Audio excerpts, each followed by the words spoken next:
Good morning, my wonderful ATNers. It is now time for Yashahime What the Hell Hour. Hi guys, my name is Maria Park, and this is Approach to Nerd. And in this episode, we are reviewing Yashahime, episode 16, entitled Double-Edged Maroha. We finally have a Maroha-centric episode. I am excited. And we did learn a little bit more about her past, but still I have questions, but I'll save them till the end. So let's just jump into the summary. The episode basically starts off with Maroha saying, "Hey, Setsuna, Toa, I have a story to tell you." Like, literally, that's how the episode starts. It just goes bam, right into it. So Maroha, rushing forward, if you go by her personality, it's a good way of starting the episode. So we learned that So remember we saw the wolf demon, I think it was in the opening, and Moroha was like crying over the body. Well, it turns out to be Moroha's master, wolf demon Yoraragi. And Yoraragi has been training Moroha for 3 years, which means that somebody had to have taken care of her as a baby since, she was basically taken as a baby by Hachi from Kagome and Inuyasha. And where we are in this episode, we see the crucible it's called Kadoku, which basically is a vow fulfilled by the spell of the Fuku used in Amyodo. So basically, all the demons have to battle royale each other in this cave in order to get the honor of becoming the Kodoku, the strongest demon. You absorb the Kodoku's power, and you're the strongest demon. And Moroha's master, Yoraragi, decides that Moroha's going to join the battle royale. And she's like, "You can't use your rouge. Use creative imagination, and you will survive." And I'm like, what? And even Moroha's like, creative what? So yeah, she sends Moroha in there to fight, and she does win. She beats this demon by shooting him in an opening in the eye with a spirit arrow and then launching herself out, but she does not drain the power. So she technically wins, but she doesn't become the Kodoku. We also learned that Yoraragi goes to see Jubei. So she knows Jubei. And they're talking, and they're making, she's got a gambling problem, so that's probably why she knows him. But she basically is talking about the odds of Moroha surviving. She's like, it's 50-50 without the rouge. And Jubei's like, nah, I'm like 10-20. I give 10-20% that she might come out alive. I'm like, okay, that's pretty messed up. But we did get a little bit of information about Moroha's quarter demon form, and that's that the Beniyasha form is actually her demon form. So she doesn't get it from the rouge. It's actually her great, inherited from granddaddy demon blood.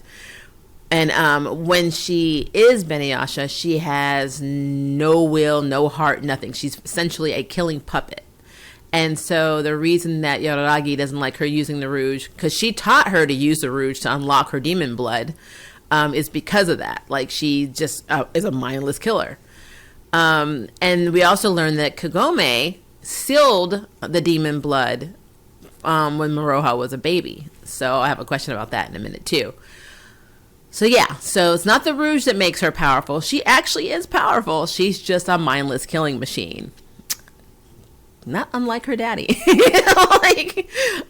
Just saying, when he became half demon, when he tried to go into full demon mode, he essentially acted the same way. So yeah, then we learned that Yoraragi is cursed with this armor of the Iron Rat. So if you watch the Netflix series, The Dragon Prince, you know that there's a character named Rayla, and she's an elf, and they do this binding ceremony, and she has this bind on her wrist, and it starts shrinking, and eventually she doesn't get it off, her hand will fall off.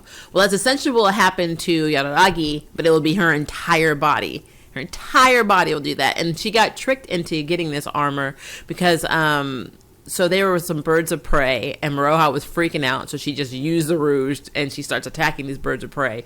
Well, they called, I guess, for reinforcements, so a whole army of birds of prey were coming. And so you have Yoraragi holding an unconscious Moroha, and then this demon called Weasel Man, I can't make this up, he has the armor on, and he says, "I'm a traveling salesman. If you want to take on these birds of prey, then, just put this key in here in the armor and, turn it, and the armor will form around your body. And I'm thinking, yeah, that's not a red flag. But I guess Yoragi was so desperate because of all the birds of prey, she does it. And then the armor, forms around her. And the guy's like, yes, my body was about to be crushed. Now it's on you. And you have to get, not only do you have to get a key, which is expensive, you also have to have somebody turn the key to take it off. And I'm like, that's BS. But she uses the armor and it enhances her power. So she's able, to do her scattering winds attack and essentially take out all of the birds of prey.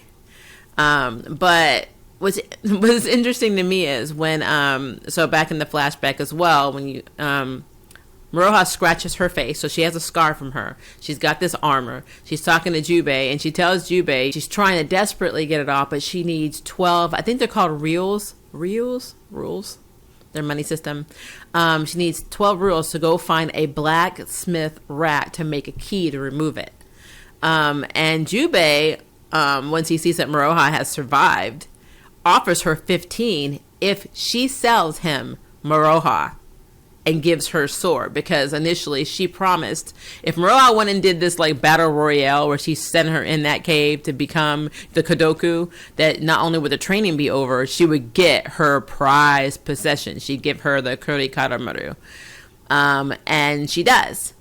But what's so messed up is she essentially sold Moroha into like freaking like child slavery, not once but twice, because to get her into the battle royale contest, she had to go to the demon gambling house bookie to sell her to him, which means not only did she sell her for that one match, according to Jubei, she would have to do it all the time. So it's like a wrestler defending their belt. She'd have to keep fighting demons who wanted to be the Kodoku, who would keep challenging her.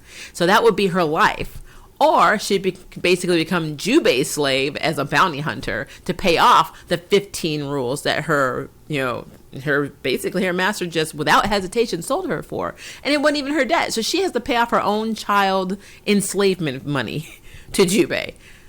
Messed up. And just messed up. So fast forward, we see that Maroha is with, of course, Toa and Setsuna, and she's finished telling the story.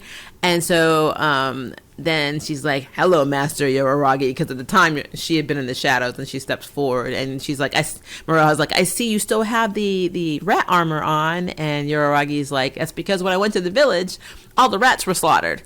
And then we learned that it was actually Kantan that slaughtered them all, one of the 4 pillars. And he is holding the key that she needs.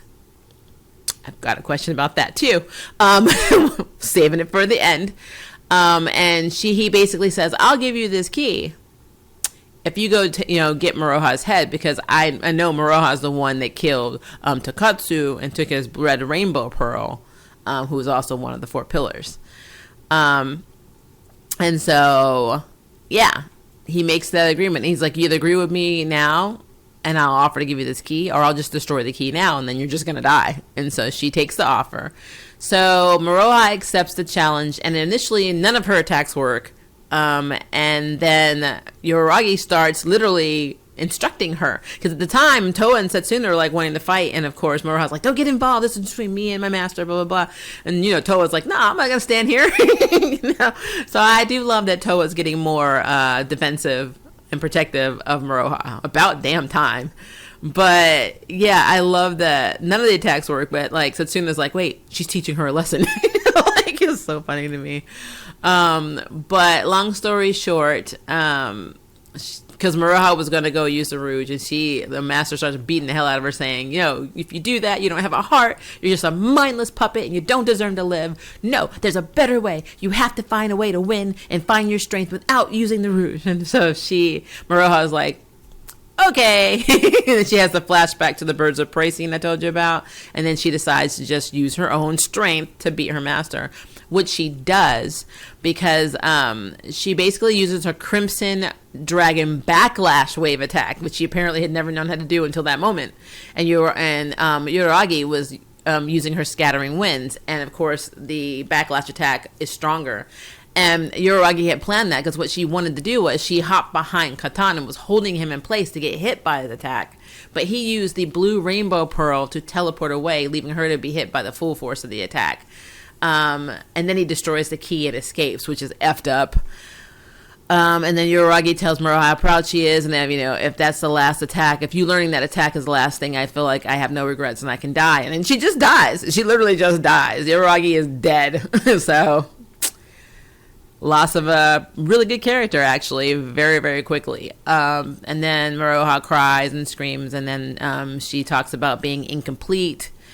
Being that she's a quarter demon, which a lot of people were saying, everyone was saying that. Even Yoragi was taunting her with that, because it's sensitive, being a quarter demon, and how her spiritual powers aren't really up to par. But she's like, Moroha's like, I'm part human. I'm not a whole demon. I'm not a whole human. What am I?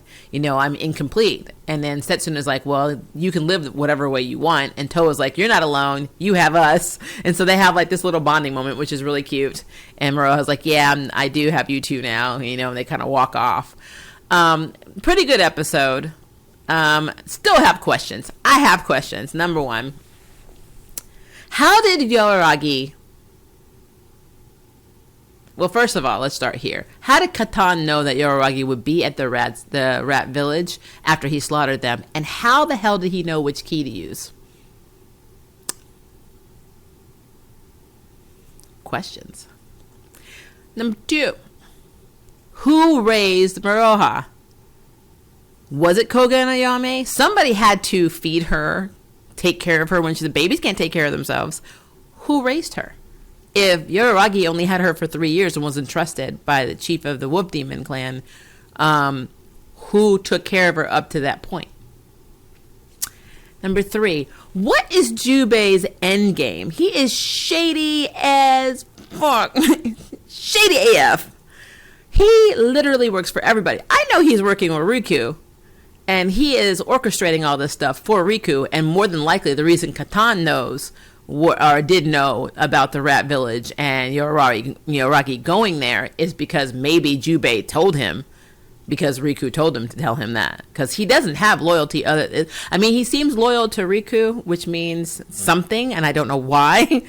But I just want to know, what is Jubei's endgame? Shady. Where was Takechiyo? Because we never see her in the flashback when Maroha first got there to work for Jubei at all. So does that mean that she's dropped off by Hachi later? Questions. And then how did the girls also meet up with Maroha's master to begin with? Was there a bounty? Were they just out strolling? What the hell is that? And how did Kagome know her baby had demon blood that powerful? And how old was Maroha when she sealed her and sent her away? So many questions, guys. Every time I watch Yashahime, I am filled with questions. These are things I need to know. These are things I need to know, because I don't understand. So yeah. Somebody answer these for me, because I don't know them. But yes, episode 16, very, very good episode. Anything that has more Maroha is a very, very good episode. Very curious for the next episode. I'm liking the preview, so yeah, it's getting good. But yeah, we're still a long way from knowing all of the end game. I need to know what is going on. I have my theories. You've heard me say my theories. Even down to the Tree of Ages. If you haven't seen that community post, please check that out, because I have 4 running theories simultaneously, and the Tree of Ages being the one that supposed to take out Karimaru is one of them. So let me know what you think in the comments below about this episode, and go to the community tab and tell me what you think about that. And if you haven't subscribed, please do, and please like this video. Love you guys, and as always, if you would like to sign up for jury duty, hit the subscribe button. If you'd like to know who's next on their ballot, hit the notification bell. Until next time, I can't wait for you to approach the nerd. Bye, guys. Thank you for watching my video. I really appreciate it, but hey, the party doesn't have to stop now. Click on one of these videos and keep it going.